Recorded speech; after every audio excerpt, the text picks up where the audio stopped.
찬양대가 힘있게 찬양한 것처럼 성도들의 심령과 가정이 에덴 같기를 주의 이름으로 축원합니다.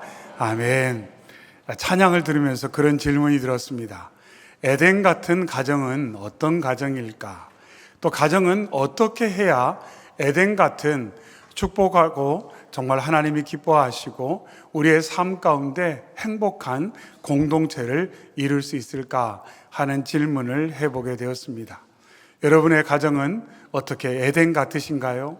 아니면 에덴같이 소망을 하는데 뭐가 부족하다고 생각을 하십니까? 찬양의 가사 가운데 여호와 샬롬, 여호와 니시, 우리 하나님의 거룩한 이름이 선포되고 있습니다. 샬롬은 평안이라고 말을 하는데 그것의 핵심은 관계입니다. 결국 관계가 좋아야 에덴이 될 수 있다. 이렇게 우리가 함께 찬양을 나누었습니다. 바로 원하는 것은 하나님과의 관계, 나와 나의 관계, 나의 너의 관계가 샬롬의 관계가 되어서 우리의 심령과 우리의 삶이, 가정이, 공동체가 작은 천국을 이루시기를 주의 이름으로 축원합니다. 아멘. 하나님께서 이스라엘 백성에게 구원을 약속하시고 모세를 통해 그 구원을 이루신 내용을 저희가 함께 나누었습니다.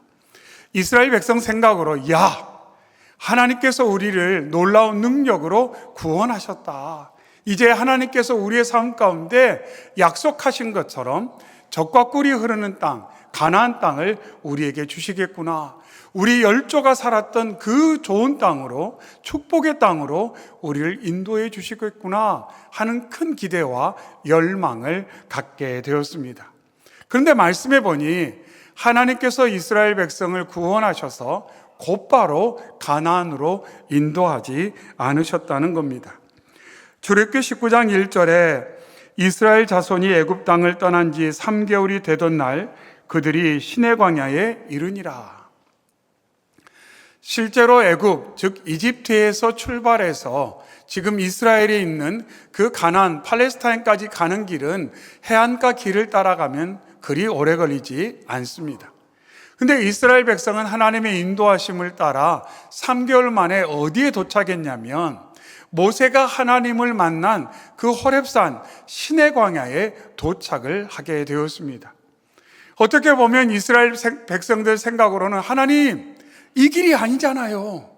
저희가 가고 싶은 길, 하나님이 약속하신 길은 저 길, 가나안으로 가는 빠른 길, 쉬운 길, 편한 길이 있는데 하나님 왜 이렇게 척박한 길, 아무것도 없는 이 황량한 광야로 저희를 인도하셨습니까? 이런 질문이 들 수도 있는 상황이었습니다. 그런데 놀라운 것은 이스라엘 백성이 이런 상황 가운데 원망하거나 불평하지 않았다는 겁니다. 출애굽기 19장 8절에 백성이 일제히 응답하여 이르되 여호와께서 명령하신 대로 우리가 다 행하리이다. 이렇게 응답을 하고 있습니다. 하나님의 임재하심, 하나님의 역사를 경험하고 이스라엘 백성이 하나님 말씀해 주십시오. 저희가 그 말씀을 듣고 그 말씀을 따르겠습니다. 이렇게 응답을 하고 있습니다.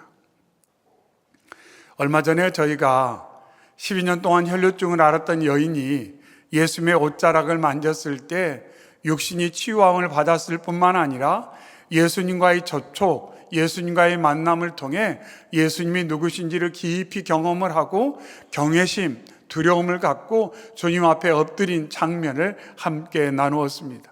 이스라엘 백성도 마찬가지입니다. 애굽 사람들뿐만 아니라 이스라엘 백성들도 모든 구원의 과정 가운데 하나님이 어떤 존재이신지를 그들이 구체적으로 놀랍게 경험을 했습니다. 하나님께서 그들의 삶 가운데 얼마나 놀라운 일을 행하셨는지를 그들이 경험하면서 하나님과 접촉이 이루어졌어요. 하나님과 만남이 이루어졌습니다. 그래서 하나님에 대한 경외심, 하나님에 대한 두려운 마음을 가지고 그들이 하나님 말씀 앞에 나아가는 그러한 모습을 여기서 알 수가 있습니다. 그래서 그들을 하나님께서 인도하셔서 이처럼 시내 광야로 도착하게 하셨습니다. 그러고 나서 시내 광야에 도착하셔서 하나님께서 그들에게 말씀하신 내용이 뭐냐면 너와 나의 관계에 대한 말씀이에요. 너와 나의 관계에 대한 말씀. 그래서 출애굽기 19장 5절에 보니 세계가 다 내게 속하였나니 너희가 내 말을 잘 듣고 내 언약을 지키면 너희는 모든 민족 중에서 내 소유가 되겠고 너희가 내게 대하여 제사장 나라가 되며 거룩한 백성이 되리라. 하나님 말씀하셨어요. 그러면서 하나님 뭐라고 말씀하냐면 언약에 대해서 말씀하셨습니다. 언약이라는 것은 서로 상대방을 어떠한 존재로 여기는가 하는 것이 핵심입니다. 즉 관계의 선포가 언약의 핵심이라는 겁니다. 그래서 하나님께서 말씀합니다. 너희가 가나안에 들어가는 것도 참 중요한 사건인데 또 너희의 삶 가운데 예비된 축복의 사건인데 중요한 것은 가나안이 아니라 너와 나의 관계다. 하나님 말씀하셨어요. 환경이 중요한 것이 아니라 환경과 상황과 여건이 중요한 것이 아니라 너와 나의 관계가 무엇보다 중요하다. 하나님께서 말씀을 하시면서 그것을 언약이라는 표현을 통해서 강조를 하고 계십니다. 그러면서 하나님께서 오늘 본문에 담겨져 있는 이 십계명을 비롯한 율법을 주시면서 언약을 세우기 위한 최소한의 경계에 대해서 말씀을 하고 계십니다. 어제 오후에 저희 청소년들과 함께 신앙 재건 프로젝트 소요리 문답을 시작을 했습니다. 그래서 학생들, 부모님들 함께 오셔서 어제 개강 예배를 드리면서 제가 느헤미야 말씀을 통해서 몇 가지 은혜를 나눴는데 그런 질문을 던졌어요. 왜 느헤미야는 고국으로 돌아와서 성벽을 재건했을까? 그 일이 그렇게 우선하고 중요했는가? 그런데 생각해 보니까 저와 여러분의 삶에 성벽이라는 것은 그렇게 가깝게 느껴지지 않더라고요. 특별히 청소년들 입장에서는 성벽이 나하고 무슨 상관이 있겠어요? 그래서 청소년들한테 그렇게 말했어요. 너 방에 문이 없다고 생각을 해봐. 그랬더니 아이들이 심각해져요. 내 방에 문이 없다. 그래서 엄마나 아빠가 형이나 동생이 아무 때나 막 들어온다. 아, 그건 아닌데. 아이들이 그렇게 생각하더라고요. 사람의 삶에는 뭔가 이렇게 나의 안전과 나를 돌볼 수 있는 장치가 필요하다는 겁니다. 성벽이라는 그런 거예요. 외부의 공격으로부터 우리를 보호해줄 수 있는 아주 기본적인 장치, 그것이 성벽입니다. 또 아울러서 성벽이라는 것은 제어와 통제의 의미도 있습니다. 뭐가 들어오는지, 뭐가 나가는지를 살피는 겁니다. 여러분이 외국 나갔다가 들어올 때 공항이나 항만에서 이렇게 여권도 확인하고 또 검역도 진행을 하지 않습니까? 왜 그런 것이 필요합니까? 이 나라를 안전하게 지키기 위해서 좋지 않은 것이 들어오는가를 살피는 거예요.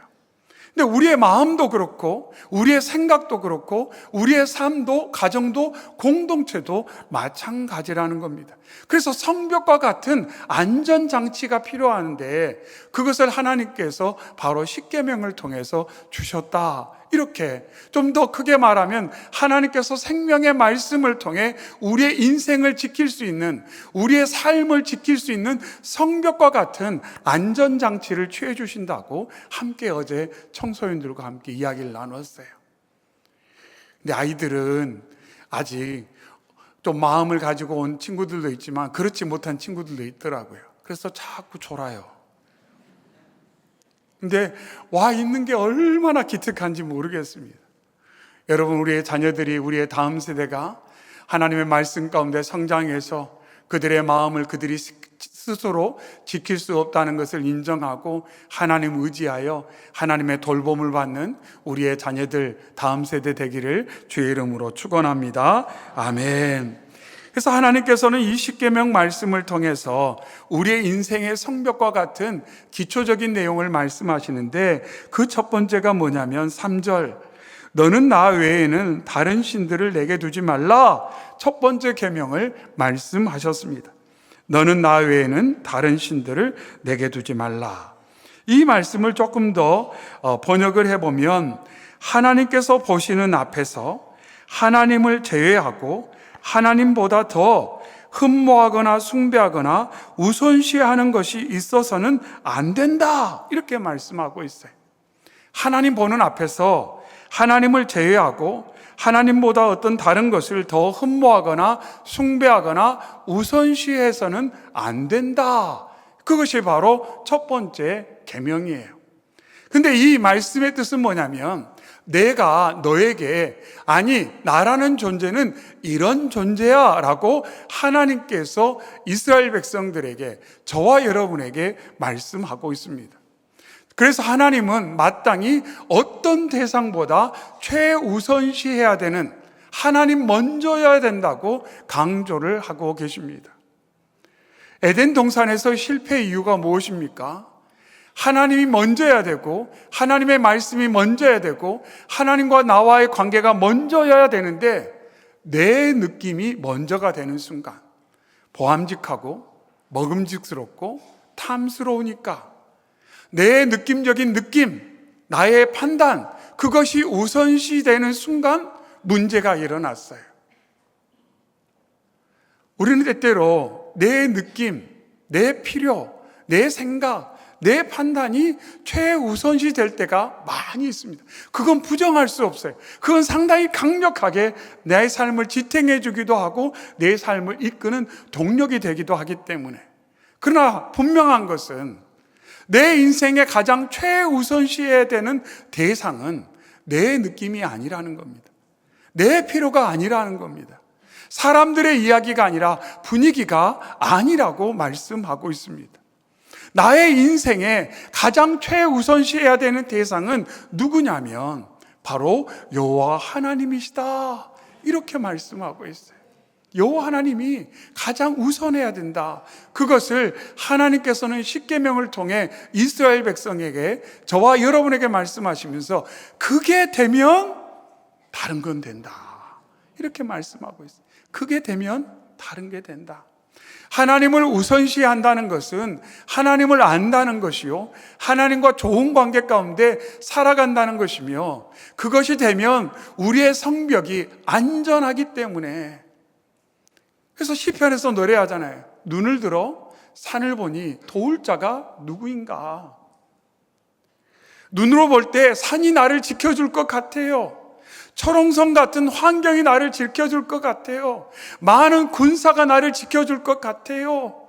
내가 가진 어떤 것, 내가 이뤄놓은 많은 것들이 나를 지켜줄 것 같은데, 그게 나를 지켜주지 않는다는 것을 고백하고 있습니다.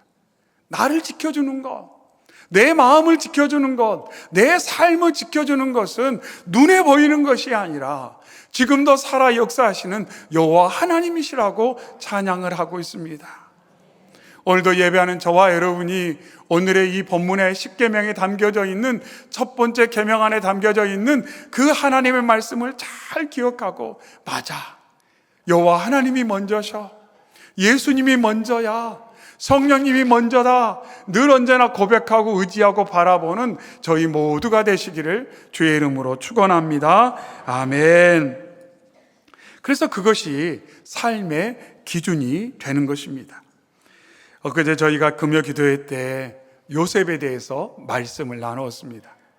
저희가 선교관을 리모델링하고 우리 유아부와 유치부실이 새로워졌는데, 그 시를 저희가 요셉 그리고 사무엘 이렇게 정하면서 엊그제는 요셉에 관한 말씀을 함께 나누었습니다. 근데 요셉이 애굽에 팔려가서 유혹의 순간에 뭐라고 말하냐면, 그런즉 내가 어찌 이 큰 악을 행하여 하나님께 죄를 지으리까, 이렇게 고백했어요. 나는 죄를 짓지 않고자 합니다. 악을 행하지 않았으면 좋겠습니다.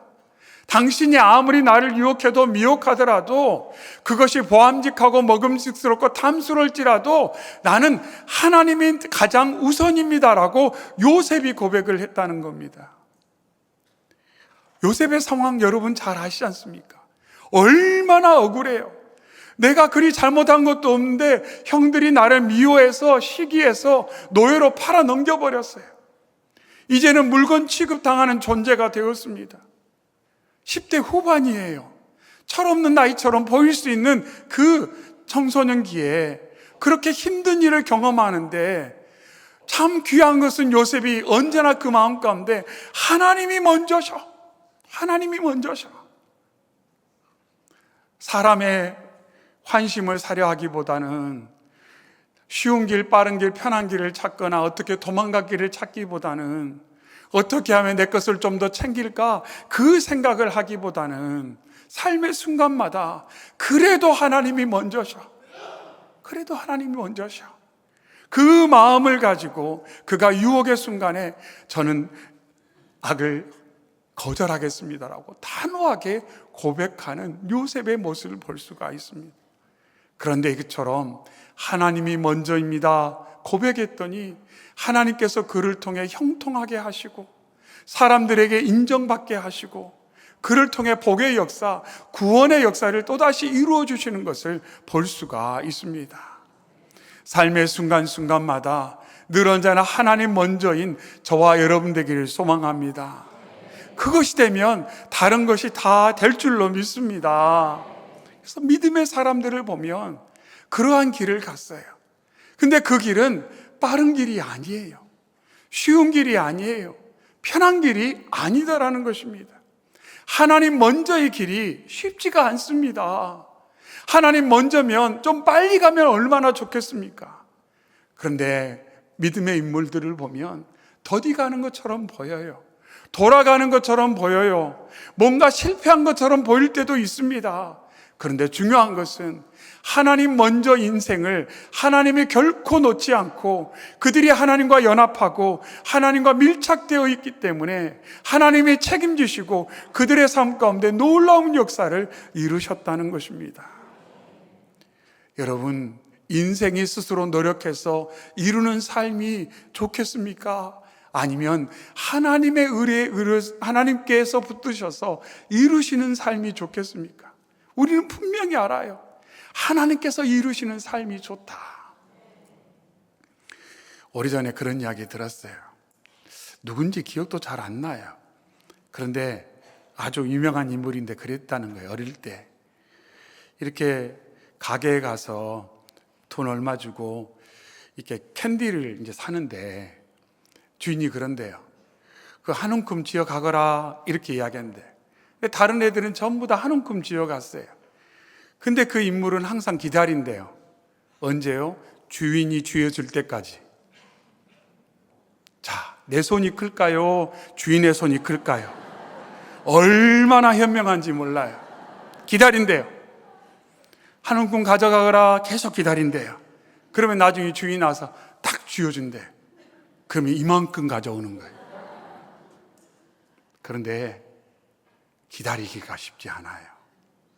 주인이 주어줄 때까지 기다리는 것이 때때로 어렵게 느껴지더라고요. 내가 움켜쥐고 싶어요. 내 손으로 뭔가 붙잡고 싶어요. 그런데 오늘 말씀을 통해 너가 하나님을 먼저로 알고 하나님을 의지하고 하나님의 때를 기다린다면 하나님의 손으로 이루어 주시겠다고 말씀하고 있습니다. 그래서 이처럼 하나님을 깊이 경험한 사람들은 겸손해진다는 것을 알 수가 있어요. 베드로 사도가 고백하잖아요. 하나님의 능하신 손 아래 겸손해라. 때를 따라 하나님께서 높여주실 것이다. 이전에는 내가 하려고 했어요. 내가 할 수 있다고 생각했어요. 하지만 자신의 연약함을 깊이 깨닫고 나서는 주님만 바라보고 주님만 의지하는데 근데 주께서 나를 높여주시는 것, 주께서 나를 사용하시고 나를 통해 일하심을 베드로가 믿음의 사람들이 경험하면서 중요한 것은 하나님께 집중하고 하나님 먼저의 삶을 살고 주님과 동행할 때 주님께서 주님의 일을 나를 통해 이루어 주시는구나 하는 것을 모든 믿음의 사람들이 이구동성으로 고백하더라는 겁니다. 삶의 순간마다 내가 움켜쥐고 싶더라도 하나님을 믿고 의지하셔서 하나님의 손으로 붙들어 주시고 하나님의 손으로 공급해 주시고 하나님의 손으로 이루시는 것들을 경험하며 와, 우리 하나님 살아계시는구나. 우리 하나님 나와 함께 하시는구나. 하나님이 약속하신 것을 내 삶에 우리 자녀들의 삶 가운데 우리 가정을 통해 우리 공동체를 통해 하나님이 이루어 주시는구나. 늘 언제나 그러한 감격 가운데 믿음의 길을 걸어가는 저와 여러분 되기를 소망합니다. 아멘. 그래서 이처럼 하나님이 주신 이 십계명과 같은 말씀은 우리의 인생에 성벽과 같은 역할을 하고 거울과 같은 역할을 합니다. 거울을 보면 겸손해져요. 거울을 보면 겸손해져요. 왜냐하면 나를 조금 더 깊이 보게 되기 때문에. 근데 하나님께서 말씀을 통해 또 하나님과의 만남을 통해 내가 깊이 보이면 겸손해지고 그 겸손함으로 주께 반응할 때 방금 말씀 나눈 것처럼 하나님의 놀라운 축복을 누리게 되는 것입니다. 그래서 중요한 것은 삶의 순간순간마다 하나님께 시선을 두는 것입니다. 내 느낌, 내 판단, 사람들의 이야기, 세상에 주는 영향력에 내 마음의 왕권을 빼앗겨서 주도당하는 것이 아니라 언제나 내 마음과 생각의 왕자의 주님을 모시고 주님의 말씀에 귀를 기울이고 주님이 옳습니다. 하나님이 먼저입니다. 예수 그리스도를 바라봅니다. 성령님 저를 인도해 주시옵소서. 이렇게 믿고 바라보는 저와 여러분 되기를 소망합니다.